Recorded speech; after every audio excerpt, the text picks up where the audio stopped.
Welcome to L&D Disrupt, the podcast dedicated to helping you overcome workplace challenges and prepare for the future of work today. I'm your host, Nelson Sivalingam, and I'll be speaking with the movers, shakers, and path breakers in L&D who are reshaping their organizations right now. Join us each week as we delve into the highs and lows of work in the industry to get to the real nitty-gritty stuff that you actually care about. And this week, we're going into that territory of interesting conversations, maybe things people haven't discussed so much in the past around L&D's role in an issue, and that is climate change, sustainability, and the role L&D can play. So happy to say this week I'm joined by Ajay Jacob, who's been on the show before, who's Learning Development Manager at TomTom, and also Fiona Morgan, who is Director of Purpose at SailGP. So thanks both for joining me. Thank you. Thanks for having us. My pleasure. Ajay, we'll get to the context of this in a second because you were the one who kind of brought this topic to our attention. I know you have some great thoughts on this, but I thought it'd be also useful to hear from Fiona about just quickly what you do at SailGP as Director of Purpose, what SailGP do, and I know you also recently won an award from the BBC Green Sport Awards. So maybe just in a nutshell, what those sort of things are. Yeah, I could talk forever. Sorry, I'm really passionate, so I'll try and be quick. So we're a new sport, a challenger. We're like Formula One, but on the water. So we're fast boats, inshore, global league, nation versus nation, and we were set up 2018, so quite new sport. So we were set up differently, so not like a traditional sport. And the three pillars of our business were sustainability, entertainment, technology. So how can we actually use our sport for good?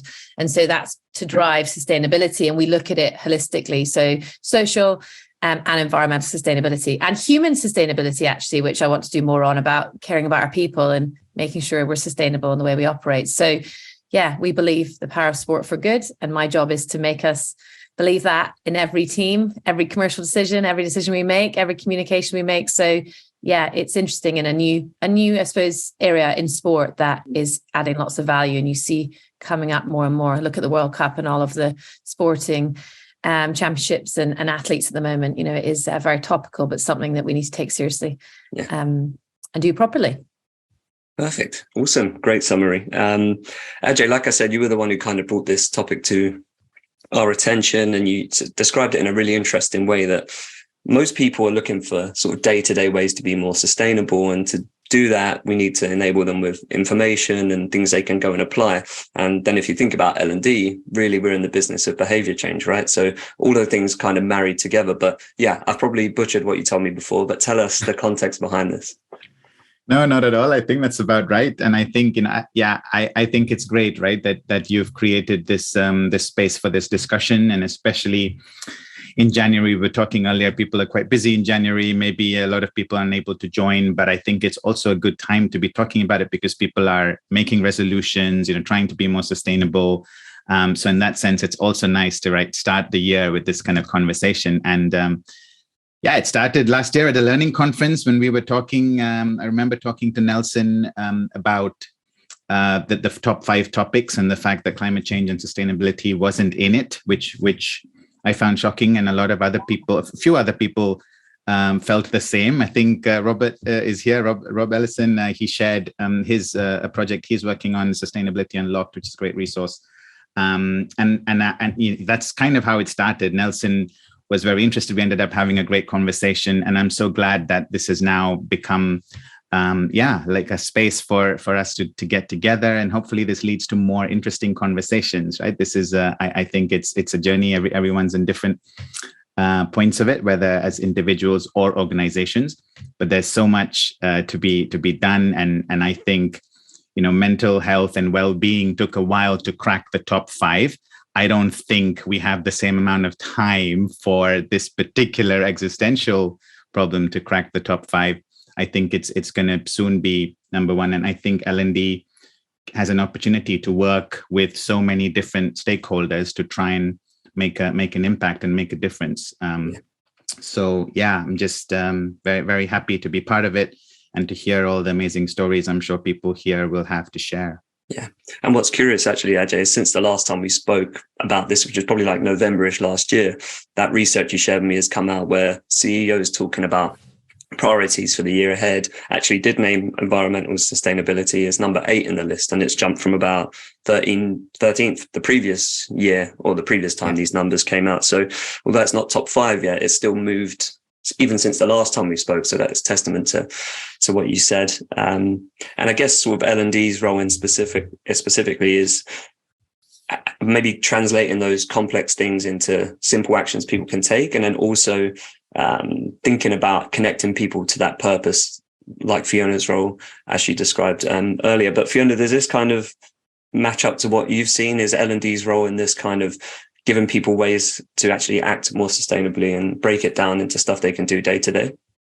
Yeah, definitely. It's interesting because if you look at the research, the biggest risk to business is climate change. You know, they're the top 3 of kind of long-term and short-term risks. So it's, like you said, it's a bit scary that it's not translated into actually development and your workforce. Because I think one thing, I was at Sky before SailGP in the UK, looking after a lot of their bigger picture, which is doing more than you have to in business. And the first thing I learned is your staff are the most important people in anything you do. You have this big workforce and they're your kind of maven. So they're the ones that are going out, speaking to suppliers. And actually, if you don't, educate them, because, knowledge is power, and so that was a big part. And I think that's a learning I always say to people, who say, oh, we want to do sustainability, we want to do a campaign, want to do this. I'm like, well, start with your business. Like, do your business understand what you're doing? What's the role they can play in it before you go external? So yeah, I think it's amazing it's taken so long, but I'm kind of glad that it's getting there. And I hope,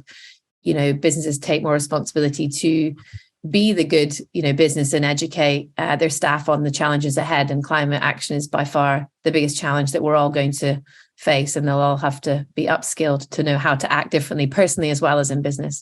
Yeah, no, perfectly teed me up to share this example. So I was looking before today's episode at any companies that have done this particularly well, like find the business problem, enable people to then act more sustainably. And I found a good example from Walmart. It was actually about 10 years ago. They had set a goal to reduce their packaging by 5%. And the problem is they had 60,000 suppliers, right? So across that massive range, there would be people who are very sustainable and people who aren't.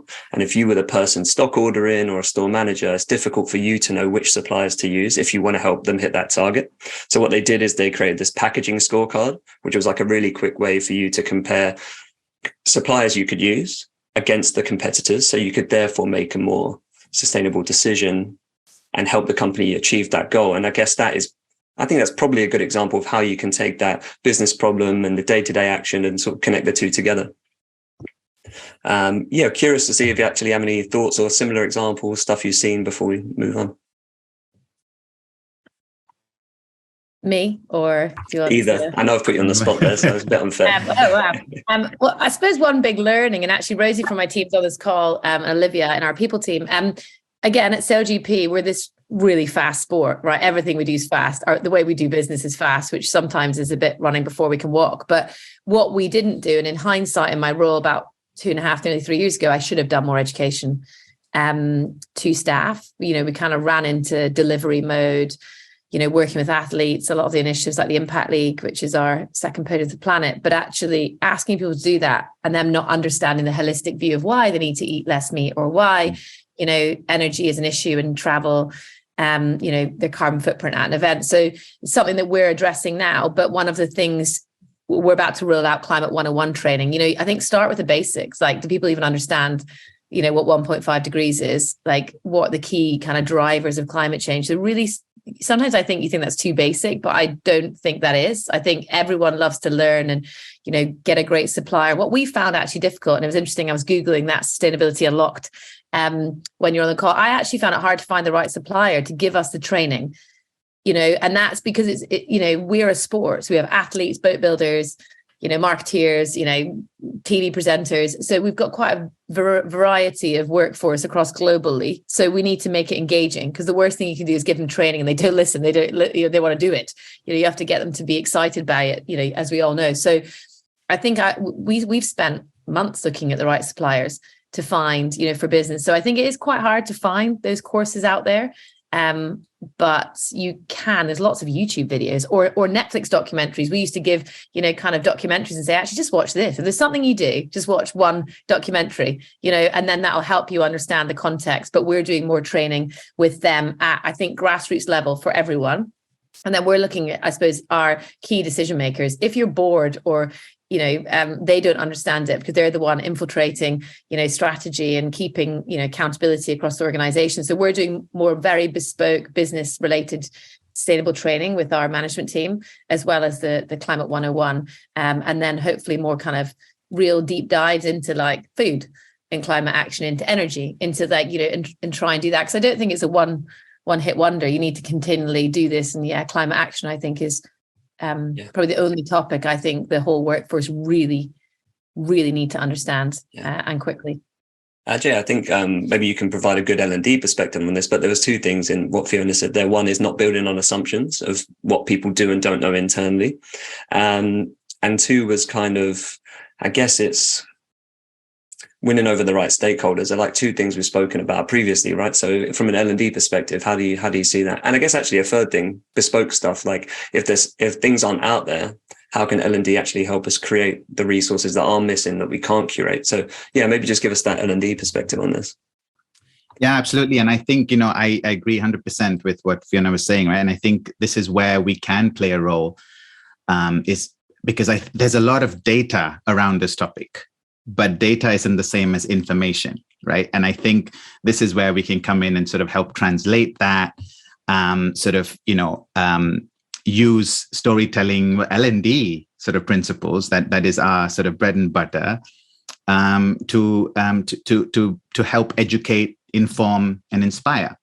And this is why I think I'm so excited about it, because we have a huge role to play, and usually we're always quite reactive, but this is an opportunity. I mean, you could argue that we're probably a bit late already, but it is never too late, right? In the sense, we do have an opportunity to actually be proactive about this, and help make that change. And I would say, to add to what you were saying, it's also assume good intent. I think that one of the mistakes we make is that we feel we have a sense that the people don't care enough, and I just don't think that's true. Most people, the majority of people really want to do something, but maybe don't know where to start. And it's very similar when you're launching a learning initiative. You got to help answer the why question, right? So what's in it for me? What can I do? Will what I do make a difference? What is the end goal? Those are some of the questions I think we need to help answer, and then work with stakeholders within the business. It's not, it's not something that L&D can just do by ourselves. So we need to be working with the management, with internal comms, with the sustainability teams in the organizations, if you have them, and have a coordinated effort and see, how we can best play the role of the change maker, or, making, increasing the impact, empowering people. I just really think there's so many things that we can do in terms of that positive reinforcement, nudging, all of those things that change behavior. We know that works on an organizational scale, and that's the kind of change we need. So it shouldn't just be personal behavior change. It should be part of a larger thing, and eventually sort of systems change. And systems change is happening already, so much, and it's such a fast pace. Al Gore, I was listening to a talk that he gave recently, and he was talking about sustainability revolution and how it's happening at the same scale of the industrial revolution, but combined with the speed of the digital revolution, which is quite cool. And when you think about people needing to be upskilled during, the digital transformation that's been happening, it required new skills. And I think the sustainability revolution is very similar, where people need to be equipped with those skills to operate in this new paradigm. So, huge opportunities for L&D. Can you tell I'm excited about it? Absolutely. One thing I was going to say on that I suppose we do here is, and I probably should have said, I think education is important, but then you need to think about matching up your employee benefits and your offering to staff when you do that, because that's something we probably did that first. We did the benefits, and we, like electric car scheme, like making sure where our pensions are being invested, cycle to work scheme, things like that. And actually one big thing we did was a climate positive benefit, which is around actually, and again, we probably need a better system for this, but we use a WWF calculator. We get all our staff to go on and do their own personal footprint, because as a business, we all take care, obviously, of our professional footprint. And then it comes out what their obviously footprint is, and it tells them the breakdown, and it gives them some tips, of what to do. They submit it to us, and then we offset it as part of our wider benefit. So it's more an education tool, but giving them a benefit to make them feel like we're investing in them too. So I would say you can't do one without the other, because people will then question you as a business. So you need to look at them together, as in, that it's about engaging staff, but not just about education. It's about, what are we giving them to be sustainable? Are we incentivizing them? Are we, kind of looking at it is, because it's an important thing to get right and not look like you're just doing one thing and then investing your pensions in something bad. You know what I mean? I think you employers are brilliant, because the employees push us, and I love, I get challenged all the time by everything, and that's great. You want that engagement, that's what you want to do, but make sure you've got the right strategic, plan underneath that and to back it up. Yeah. To take a step back, maybe to what you said around what happens at that senior level with leaders, and often what happens with any conversation around like goal setting, where the business is going, sustainability, these conversations happen above people's heads, and a lot of people feel detached because they're not there, or they don't have an influence on that process. But when we want to drive behavior change, whether that's L&D or sustainability, we can't afford for people to feel detached, right? And I know basically what we're talking about is making it a shared collective effort and making sure it feels like this is relatable to what I do every day. So what are some of the ways, Fiona, that you've kind of done that internally? I know you mentioned the Impact League earlier, which I think would be interesting for people to hear about. Yeah, I think, one of the things is a sustainability team or a purpose team, you're a facilitator. So my whole job is to kind of like make everyone else do my job, so kind of embed, make everyone understand their role in delivering the target. So our climate action, how are we reducing our footprint, right? That's a lot about procurement or about, our travel team. So, your strategy needs to be embedding it into other people's roles, and you need to kind of approach everything like that, right? I'm here to facilitate, help, give knowledge, but actually everyone needs to do something. So I think that's that enabling, that whole kind of what you need to do for your staff. And I think the Impact League is something different, but it is an interesting concept to talk about here. We haven't done it with staff yet. But the Impact League is, we as a sport, I said, take this responsibility, very seriously, and we want to be the most purpose-driven, sustainable sport. So when we thought, what does that mean? Obviously that means redefining performance, because that's like redefining performance for your senior management. But for us, it's our athletes and our sport. So we then decided to celebrate them being good off the water too, in sustainability. What are they doing as ambassadors? Because look at the athlete's voice now, it's huge. And the power of that is incredible. So we have a second podium and 10 criteria that they have to operate against. So that's really behavior change, right? That's incentivizing positive action. You can do that with staff, which we're kind of doing in some of our benefits already, but you could do, your internal Impact League, in that way. And I think it's really looking at behavioral science, which, I spent a bit of time looking at when I've been doing kind of some anti-plastics work before and things like that. It's understanding your audience, like engaging them and making it personal, because everyone will have a personal connection to the problem, and understand the implications. But I think the thing is also don't be shy to say the implications on your business, because climate risk has got a huge financial implication on all of us. Like it'll affect everyone's business in some way. So I think, like you said, make it personal, but make them realize why it's important in business and why their team plays a role. Everyone in the business plays a role in kind of, making you operate more sustainably. So and it is good for business. I think Unilever were the first to do that. And I think we come out a lot. This is good for us. We're growing as a business and getting commercial partners and host venues and broadcast deals because of purpose, because we stand for something. And so, I think a lot of the time people think it's difficult, it's expensive, but actually flip it on its head.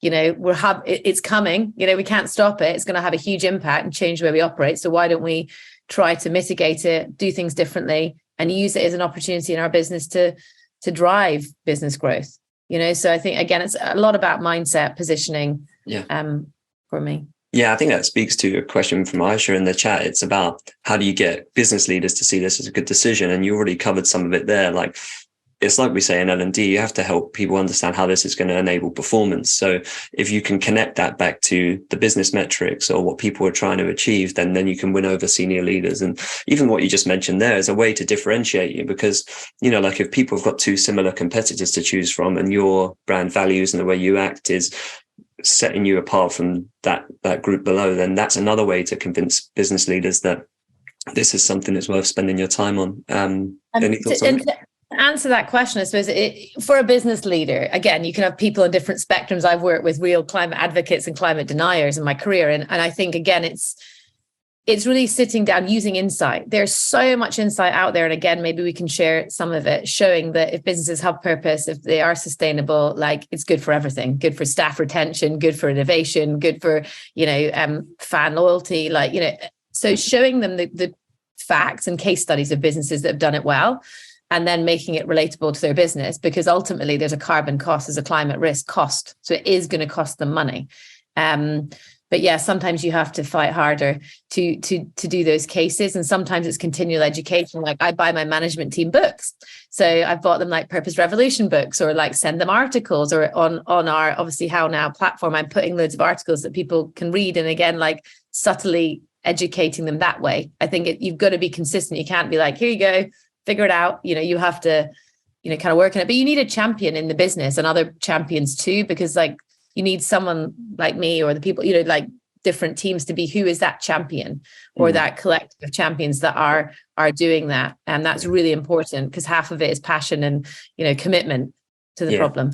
I think it goes back to something we spoke about a few weeks ago on an episode about leadership, but leaders aren't people with titles. They're people that other people want to follow, right? So if you have people in your teams who are demonstrating really good behaviors, you can build momentum behind those people as advocates. And then you don't necessarily have to start at the top to then win people over and work down. You can just find people internally that people already admire the behavior, what they're doing, then follow those people and build that buzz from the ground up, I guess is probably what I'm trying to say here. But Ajay, any thoughts on this kind of pitching it as a way to actually enable performance, and how do you win over people, not just the sort of business leaders, but how do you get other people to be invested? And like Fiona's point, you can sort of give people the right materials, but like remove the friction for them to find that. So yeah, curious to get your thoughts.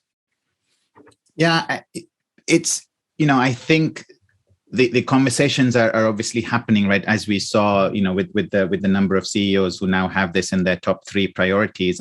But it is happening, like you said, at a certain level, and it's not always filtering down.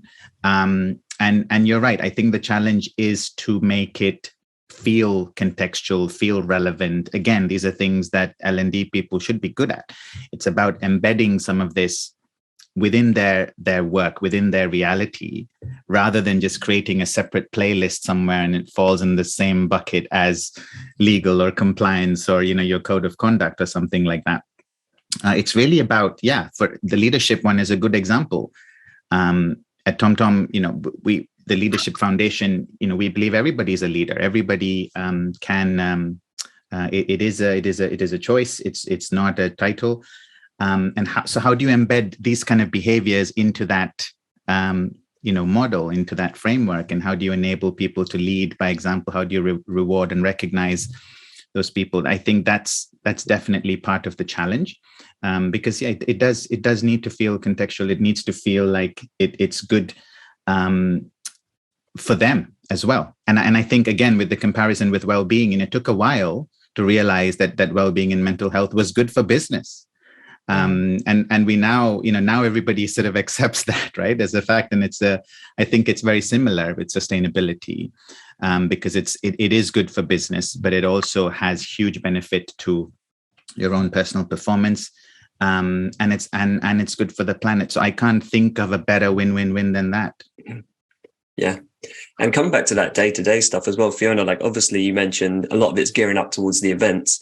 Have you got any, has anything come to mind about ways you enable people at the events to do those smaller things that are going to make that a repeatable behavior, make sure they're actually doing the thing that's going to have an impact kind of at that day-to-day level? Yeah, I think you have to give them the options. So again, everything from we speak to the hotels we travel and say, don't turn down the rooms, no plastic in the rooms, everything from our catering. We always make sure we don't have any red meat, it's plant-based. And then, but then actually the challenge is communicating that. So at point of like when they're, we have people building our boats for like a long time, from like 4 or 5 a.m. sometimes craning boats in, and they're exhausted and they just want like bacon roll. And so when they're at that point, it's like having some communication there saying why we're doing this, and why it's good. So and I always use this quote, but David Attenborough said comms is half the problem with sustainability, and I do think it is. How are we communicating from a like a knowledge, like learning development, as well as communicating at the point of when you put this structure in place, like why are you making that decision for them, why are you giving them that option? So I think it is giving them tools, and we're not perfect. Sometimes you can't do it. And again, it's educating why you can't. So yes, we can't have electric vehicles everywhere we race to take our athletes around because they're not available. But again, communicating that, say, just so you'll see, we have, we don't have electric vehicles at this location because there aren't any on the island, or there aren't, we couldn't get the infrastructure. I think it's always, even bad things, you have to own up to them and say, we got that wrong.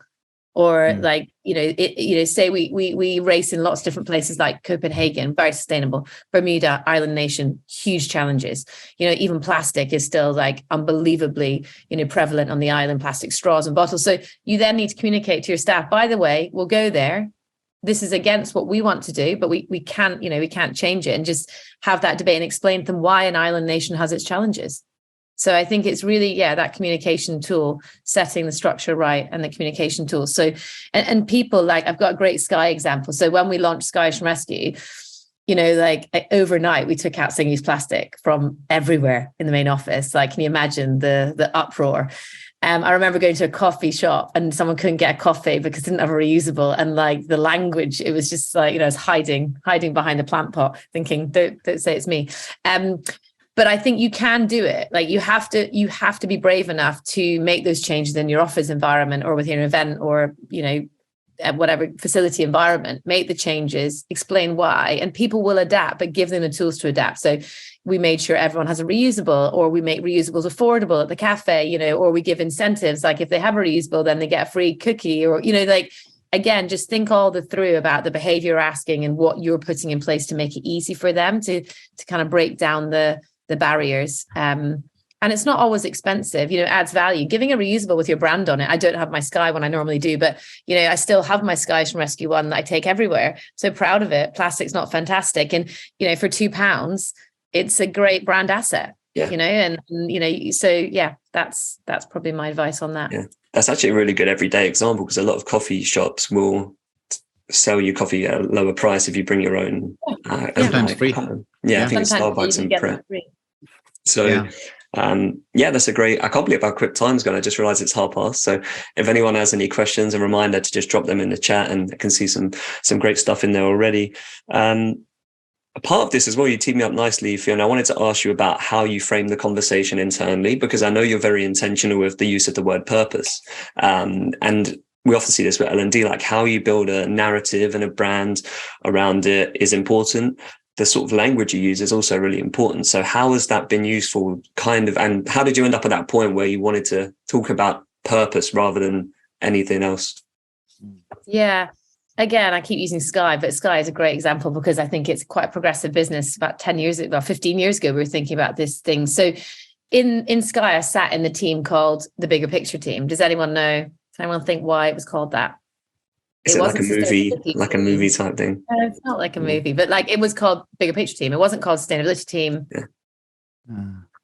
It's about seeing the bigger picture, right? Seeing the bigger picture, go beyond business. So the whole framing of it, people actually go, we want to work with them. They sound a bit exciting, whereas we all know sustainability, everyone's like, don't work with that team. They're going to ask you to do things that are different. They're going to be difficult. Like, unfortunately, the word has got, connotations, and it's been slightly siloed in business functions. That the problem is it's been siloed, that it's not been embedded. So actually, when I took the role, my role was a director of sustainability, and one of the first things I said is, look, this is a key driver of our business. Actually, is one of our biggest purposes, kind of purpose activations, and it's about the impact. It's not about legacy. It's about the impact we can have when we race. So we rebranded it overnight, and I think it just enables you to talk about that. And also people aren't so scared to work with you, but because unfortunately sustainability does still feel difficult and siloed. So I think that's one. And then, there's a great document that Futerra did called Sell the Sizzle. And I think in sustainability and comms and in positioning, it talks about selling the vision. Don't talk about the problems like, there can be no polar bears. Like there's a lot going on that's quite scary, but that's not working. That's not making people lean in and try, sell the vision of what a new world can be, like how, what our business could look like in 15 years if we do adapt. And that's a great document that I use a lot, is thinking, just really think through the way you communicate, your positioning, everything you're doing. And don't be worthy and, like we're perfect. I'm definitely not perfect, but we're trying. And again, everyone doing small little things differently is all we need. We don't need everyone to be eco warriors and tree huggers. We really don't. That's the problem. That's the sustainability silo that we've come, we need to evolve that into every day. Yeah, no, that's, I think that's a perfect starting point for a lot of people, because anyone who knows me knows I love data and like frameworks or concepts, but there's a thing called value-laden language. And essentially, it's any type of word or saying that has emotional baggage or positive or negative bias. And understanding how an issue like this is perceived internally, like you said, people might actually have some apprehension about sustainability because they think it might involve a huge amount of change in their day-to-day role. So that's a good starting point. I think it's gauging what the current perception is internally. And then for, like we said, not acting on assumptions. So if you did roll out the branding around the term sustainability and it just didn't resonate with people internally, you're starting off on the wrong foot entirely. And I think possibly Ajay, that's a good starting point for any L&D team looking to enter this subject today, is to start with understanding the scope of the problem, truly understanding the audience, understanding where they can move the needle quickly to get people to buy in and have that maybe short-term impact so people see value sooner.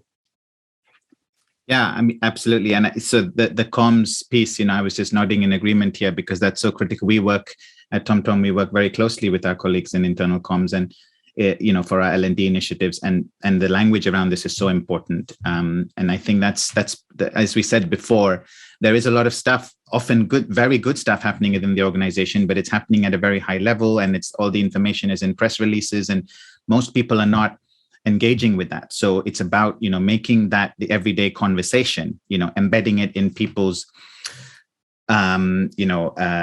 tools, not, putting it in a separate sort of category, but saying, look, this is embedded in everything that we do. And it's, this is the path we're on, and encouraging people to share, finding those ambassadors, amplifying voices in your organization, who are already really passionate about this.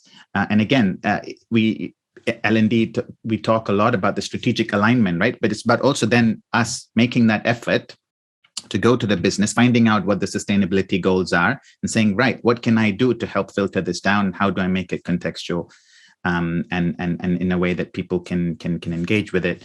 Not everybody will be on board straight away, but I think that's part of the challenge, right? Is to keep the conversation going. And that makes it interesting. And the language around it, I think, is really interesting because it's not about punishing bad behavior, but rewarding good behavior and just putting a different lens on it. There's this really good example of I think it was Ecosia.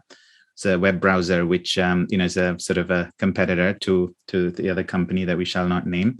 But it's not about going and saying, don't use the internet, because that's just that's a ridiculous thing to say to people, right?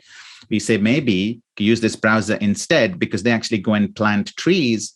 And so you're still doing the same thing that you would be doing, but just in a different way and causing a positive effect. Yeah. And then when you have a few people doing that, you create that ripple, and you start to see changes. So it's really, I think, making those small steps, like Fiona said, it's not going to happen overnight, but, we've got to start. And people say, I speak to L&D people all the time, and they say, we don't have the bandwidth to focus on sustainability. We leave that to our, sustainability teams. And I was like, but why, we should be working together with them, right? It should be part of those 3 top L&D initiatives that you have.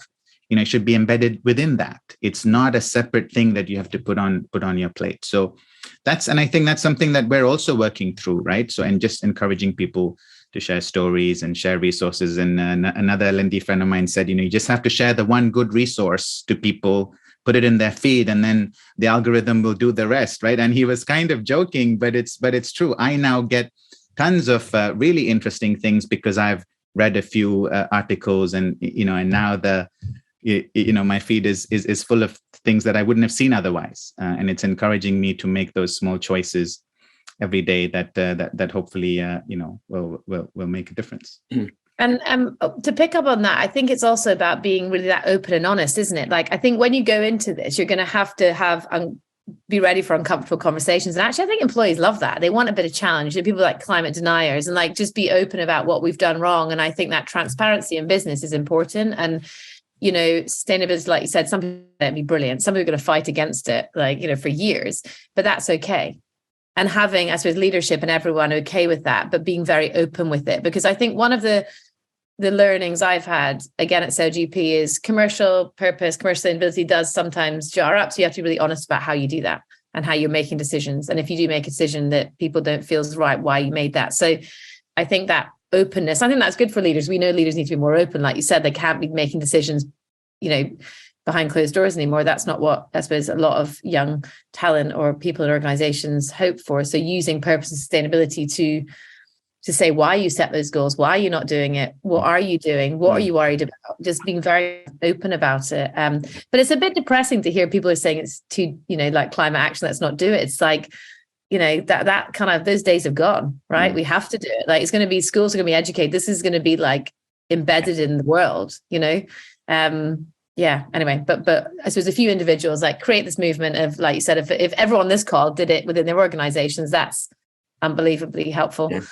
Maybe I can share an uplifting statistic for you, Fiona, instead, that people would have seen on the event page. But essentially, there was this article at the end of last year that about a third of people said that they would potentially be willing to quit the job they're in now, because if their company was not taking significant steps to reduce their impact, their footprint, and so on. And there was also within that article skepticism around token efforts and things like that. And something you mentioned, which ties into this, is having people internally challenge you. Like we said earlier, like it's not often about convincing business leaders, but you mentioned a couple of times people from the ground up are challenging you and trying to hold you to that standard that you set when you hired them, for example. So maybe tell us a bit more about how useful that is, to that transparency and people feeling like they can come to you and give you that channel to say, look, we said we were going to do this and we're not doing it.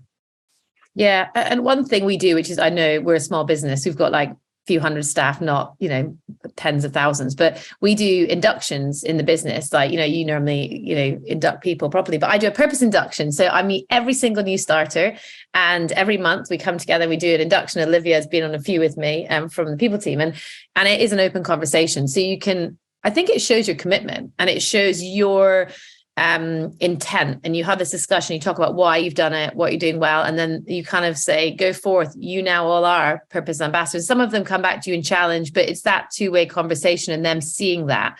And I would say most chief sustainability or sustainability teams should be able to do that, right? Do a monthly or quarterly workshop for new starters where you just present your strategy and have an open chat, because that would be a good start, even if you just did that before training, because they need these people to deliver on their goals. So it actually helps them strategically. So that's been something that we do. And again, I think would be a good tool for people to start doing more.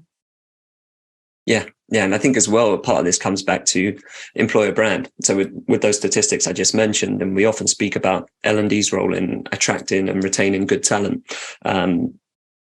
This can be a way to differentiate you as an employer brand and highlight why people might want to join you from that purpose perspective, because we know people are more interested in doing more meaningful work since essentially the start of COVID. So Ajay, how do you see this? Do you think this could also be a good way for L&D teams, hiring teams, to actually get in more motivated people, to attract better talent, to retain people for longer because they feel like they're connected to purpose? Yeah, I think, and this is partly why I was so excited about this conversation, with this focus on purpose. It's something that we've been talking a lot about internally, and again, it's one of those things, right, that gets talked about at the organizational level, maybe even at the function level, but at an individual level, helping people find their purpose is, I think, one of the one of the roles that L&D can play, and aligning that then with the organizational purpose is huge. And from we know that it has positive effects on performance, and people are just more likely to sort of stay. People who understand their why. I always say people who know their why will find their way. And it's not, they're likely to be more resilient. They know that L&D isn't perfect, the organization isn't perfect, but ultimately, if there's alignment in the direction, they're more likely to stick around, be more forgiving, if you like, be more patient, because it's worth it. And I think that's I think one of the key things for me is also thinking more about. So this has already given me a lot of food for thought in terms of getting some of that, some of that real. I know some organizations have done some really amazing work around this, and it's something that we wanna focus on a lot more in the coming year. So it's great. Yeah, Fiona as well. I know you said you work quite closely with the people team, but are you seeing this as well, that when it comes to hiring people, you're able to play quite an active role in helping differentiate SailGP and really get people on board and find the best talent? Oh, definitely. I mean, we've got statistics from our engagement survey saying that I think it's over 90% of our new talent coming in is because of purpose. Because obviously we're a new sport. So we're not, they could go to Formula One, football, golf, and so we're getting some incredible talent because, they want to be involved in something that's exciting, it's new, it's doing more, it's giving back. But I suppose the watch out on that is these people, we're on a pedestal, right? So then, there is that, it's very difficult in sport.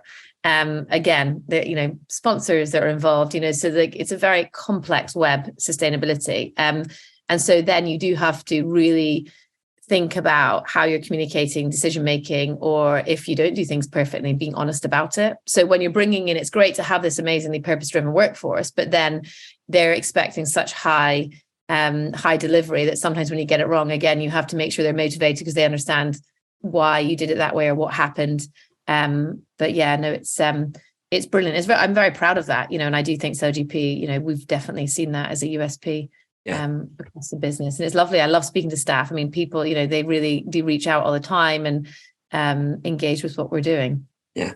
And what's nice as well is I've seen some really transparent sort of research and findings and reports that you've put out that I think only speak to that. And like you say, differentiate you in a different way from, if people do want to go into the world of sports, it's very clear what you do at events that make you sort of stand out. So it's cool to see that. Maybe we can link to that in the show notes. I think it's also cool how it combines, people, planet, and profit, right? These three things, it feels like, purpose is the thing that kind of is the glue, right? It brings these together because, if you're a business in the year, 2023 and these, if you're not equally sort of thinking about these three elements, it's very difficult to sort of thrive, right, in the current environment. So it's not about undermining one or the other. It's about having all these three work sort of together. So if you're an organization that's very transparent about that and says, we care about our people, we care about profit, but we also care about the planet. Increasingly, that combination is what people are drawn to. So there may have been a time where two of those were sufficient, but I think that's no longer the case. Yeah.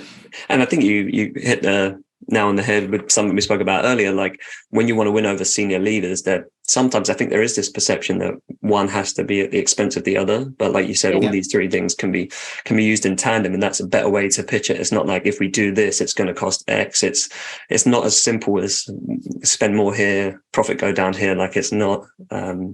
I think there's more nuance to it, which is why it's nice we're having a long form conversation about it today. Yeah, but I suppose, we're coming up. Oh, sorry, Fiona. Yeah, of course. And your staff looking at not just leaders, but your staff thinking like, if I work with that supplier, let's look at profit, people, purpose. Like our purpose, does that align? And getting everyone in their decisions to be using their purpose or goals in sustainability or D&I as that lighthouse to make decisions, because I think it's not just at the top. I think everyone can do that. And then when you get into that kind of mode, and it's not always, you can't always make that perfect decision. Unfortunately, I wish you could at the moment, because sometimes innovation's not there, or you can't work with that supplier for different reasons. But I think it's everyone thinking about the three elements working together in even the way they operate their team meetings, or do you know what I mean? I think it's, Yeah. important. I totally agree. We're coming up to sort of the last 10-ish minutes now. So yeah, a reminder for people, if you have any questions, feel free to drop them in the chat. One thing I think might be a useful starting point that I was thinking about is there's a fair chance you're doing things already that are really reducing your impact as a byproduct, not as the intention. And you could actually build really compelling angles around some of your existing data. So a good example would be most companies have a cycle to work scheme, right? But they don't pitch it as a way to always be more sustainable. It's like better travel for you, or you can get a new bike by saving money. But actually, let's say 50 people at your company already signed up for cycle to work. You could work out an average. We've saved this many journeys in a year, and actually that means we've reduced our footprint by this amount. So I don't know, just curious to get your thoughts about whether that's a good starting point for people. If you want to build that narrative internally, look for the things you're already doing that have that impact, and then kind of work backwards from there. Open to either of you, or tell me if I'm wrong. No, I think that's like I think I agree that there's so much work happening sort of already, I think, within organizations, and it isn't always pitched maybe explicitly in that way. And I agree. So at TomTom, we're in the business of making maps. One of the things that we want to happen as a result of providing accurate maps is reduce congestion, reduce emission. All of those things are having a positive effect on the planet, right? But it's a very positive byproduct. Ultimately, the goal is to make the world's best map, but not while causing sort of damage to the environment, but actually having the opposite effect. So and we have really cool dashboards with real-time data in the organization that maybe only the tech teams are looking at because it's more relevant to their job. But again, there's an opportunity there for us to bring some of that data in as L&D, put some storytelling around it, and say, and that's another way of connecting people to the wider organization purpose, because they feel like they're also a part of that, because everyone's playing a role. Yeah. And that's the other thing. I mean, it's like when people say, I remember Seth Godin, who was responsible for the Carbon Almanac project, and he was asked by somebody, why are you in the climate space? And he said, well, everybody's in the climate space, right? I mean, it's not, we're all living on the only planet that we know that supports human life. So in a way, we're all part of that story. And so absolutely, I think there's things that we can bring in connected to people within the organization that are in a different context. But tailor the message. And that's part of what we do. And not just within the organizations, take it out to the wider communities, share those stories, and then bring, I think, some of those examples around people doing, systems change. We talked about people doing things differently, whether it's urban farming or rooftop gardens, and, bring some of those ideas back into the organization, because it works both ways. So it's really, I think there's huge, especially in the kind of access we have now to social media and things like that. We can get inspiration from anywhere. Yeah. So that's it's a really good point. Yeah. And I suppose collaboration is key as well. Like, what partners or suppliers or parent companies do you have? I'm sure they've got some great stuff they're doing. I mean, someone from our US team, I think, is on the call, and one of the great things we've just done is we've got an amazing, every sailing team has an NGO partner, part of their purpose delivery. Like, so they want to get more gender equity into sailing. And so they've got this great partner called Rise, who do a lot of that work across big sports in the US. And actually they're training everyone. They're training athletes, our whole business, like rolling out this global training program that they're doing, that they do already. And it's brilliant. So think about what your partners are doing, like easy wins about how you can collaborate. Because I do think another thing is collaboration, because in this space, everyone's got tight budgets, but maybe, different businesses can work together, or different suppliers. You could say to one of your big partners, right, do you have climate training? Is there any way we could our leadership could come to that? Or, again, think about it in that way. That holistic way is something, we've got to collaborate more. That's one of the sustainable development goals, right? Is what partners are we doing? And I think sustainability is something that I've seen, especially in sport. You wouldn't probably see, football teams speaking to each other, but I see it all the time. And it's about, right, what are you doing? What suppliers are you procuring? How can we be more sustainable? Can we actually work together on this? Because we have a limited budget. So it is this great collaborative tool, I think, that we need to use more and break down these competitive barriers in business and go, right, we're all in this. We're all trying to do the same thing. Let's do it together. Yeah. No, I totally agree. And actually, that's a great point when it comes to what L&D can do. Recently, I was speaking to one of our customers who are bringing all of the useful resources from Vitality that people might not be able to find about well-being and bringing them into one central place. And it's the same with, can you just compile all the useful resources that already exist? And like you say, leverage them from partners and bring that together so people can use them. And then I guess as well, another thing people could start doing today is look at the impact they're already having. Like Ajay said, I mean, how much travel, like emissions, do L&D teams help save by bringing together like these online things instead of in-person workshops, by enabling people to not always just default to, I'll go and do this 2-day course that actually cost me a lot of money and I travel to it and I use a lot of materials to go to it, by learning day to day instead and just making it like an ongoing repeatable behavior. There's probably a lot of things you're already doing without realizing that are making you probably more sustainable and creating a purpose around L&D. So I suppose that self-awareness and reflection is a nice starting point. We've only got 5 minutes left, so I'll just ask one final question.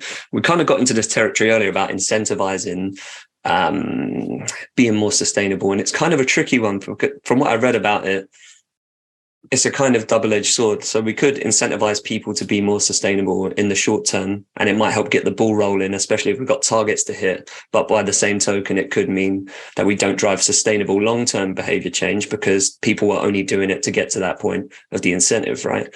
And it's kind of a tricky one. I think there's a lot to unpack there, but yeah, should we kind of be incentivizing and rewarding people to be more sustainable, or is it more about that? Do we create perks and benefits that connect to purpose and therefore there's not like a direct incentive? Just curious. I know it's a bit of a open-ended one and there's a lot there, but yeah, curious to hear your thoughts. Well, it means to an end rather than end in its. But I think some behavior does stick. Behavior change does stick, right? And if you look at over the pandemic, a lot of people adopting new behaviors and completely overhauling their sort of their lifestyles in some cases, and I think that has stuck. And some of it we may have revert. We are creatures of habit in the end, but it's about creating those new habits. And also just being realistic, right, about the challenge that is upon us, because I think the sort of the cost of doing nothing will dwarf anything that we saw sort of during the pandemic. So it's not about necessarily being alarmist, but saying, look, we have a problem, and this is something that all of us need to come together to try and solve. It's not sort of two people in the corner office, of your organization trying to save the planet. This is something we all need to get involved in. So I think I wouldn't be in L&D if I didn't think that people's behaviors can be changed for in the long term in a positive way. And so I think we can use some of those same tools and tactics to make sure that some of these sustainable behaviors also continue, because the challenge isn't going away, right? It requires a new way of doing things, a new way of doing business, a new way of consuming. Just so we cannot, I don't think, revert in this case back to old habits. But it is, it takes time to continue to reinforce and using a combination of the things that you said to make sure that it's long term, because that should be the goal, long term systemic change. So yeah. I got to say, I feel strongly incentivize. We don't have time. So I would say you should incentivize good behavior. We incentivize our staff to go to the gym, right? We incentivize staff by reducing, to go to the gym. Let's incentivize them to be sustainable and embed it. If every big area of business doesn't have a carbon reduction target or something around climate action, we're all in trouble, right? So that's not really incentivizing it. It's embedding it into the delivery of the business. Like, everyone should know what the footprint or what their impact is and how they can reduce it. And then we should be incentivizing staff that go over and above, that volunteer, that come up with innovations for sustainability, like think differently. I think you got to create that environment that you are incentivizing that and celebrating it, because we're incentivizing senior execs for reducing their footprint. You know what I mean? Like when actually it's everyone else having to do it probably for them. So I believe 100% we're at the point we have to do this. We can't wait. We won't be here in 5 years talking about this if we haven't incentivized. And we know until you embed it and make people deliver against it or get a benefit from it, everyone's so busy. We're all busy fools. We're always running around. There's always something else to do. So I feel quite strongly about incentivizing, as you can tell, people to do stuff. No, I think you touched on a really important point there, is that celebrating it part. Like people, they want recognition when they're doing these kind of things. It's like with anything, if someone is achieving something through learning or through self-development, like when we celebrate that and shout it out to other people, then that's almost as rewarding as anything else. So I think that's a really important point as well, to continue to build that culture, have a feedback channel where you can celebrate and kind of reward it so it does get embedded. That positive reinforcement is often a lot better than any sort of monetary or sort of reward incentive. But don't make it negative, I suppose, because sometimes we make bad decisions, we don't know it, or say like that knowledge is power. So some people probably go, oh, I did this. Oh, I didn't realize the carbon impact was 5 times as bad. So I think celebrate, incentivize. And if people do make wrong decisions, you want them to be open to say, oh, I think I've done that wrong. And then you need to have that kind of knowledge and expertise to help them make a better decision next time. So it's always continual improvement. I don't think, no one's perfect and we should be worthy and judgmental. So it's celebrating, recognizing, but then really supporting and having a resource to be able to make better decisions in the future. Yeah. And I think that speaks to that transparency and authenticity that we spoke to earlier, and having that as a pillar of this, your culture, especially around this topic. Unfortunately, that brings us to time. It's gone really quickly. Yeah. I know we might have to do a part 2. Obviously there's some great resources that have been shared by Ajay and Fiona and in the chat. So I've tried to collect as many of them as I can, and I'll put those in the post show email and in the show notes as well. There'll be links to where you can connect with Ajay, with Fiona, where you can learn more about SailGP in there as well. That is probably everything. So all that's left is thank you, Ajay and Fiona, for joining us today. And thank you, everyone in the chat. It's great to see so much engagement and people sharing their own personal stories. So hopefully we'll see you some future episodes as well.